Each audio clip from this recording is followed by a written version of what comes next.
Dans un pays si loin vers le nord qu'on n'y voit plus en hiver que brumes glacées, neige poudrée et rivières gelées, vivait autrefois Niels le berger.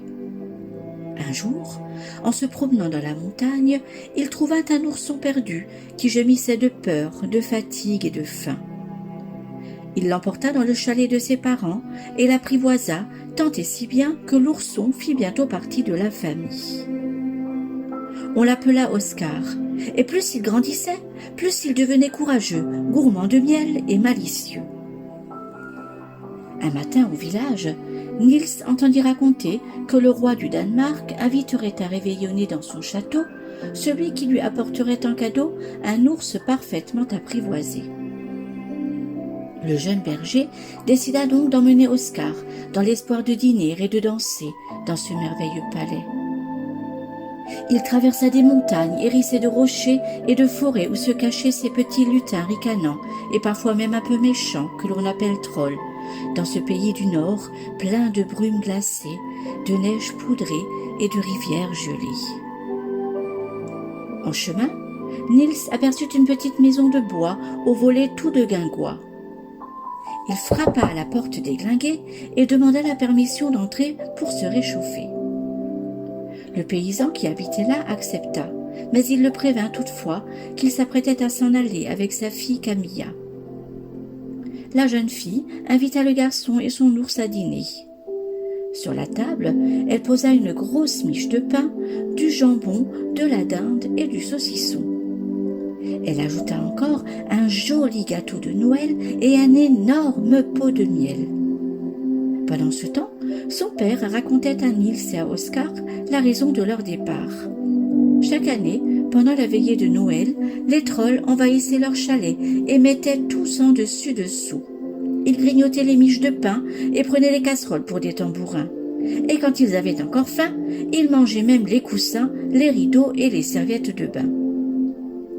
Le paysan et sa fille en avaient assez, et ils préféraient s'en aller, même si les trolls en profitaient pour chambouler toute la maison. Niels proposa. « Moi et Oscar, nous resterons, et cette fois, nous verrons bien qui d'entre nous sera le plus malin. » Camilla et son père s'éloignèrent. Niels et Oscar se retrouvèrent tout seuls pour réveillonner. Le garçon soupira. « C'était tout de même plus gai chez nous.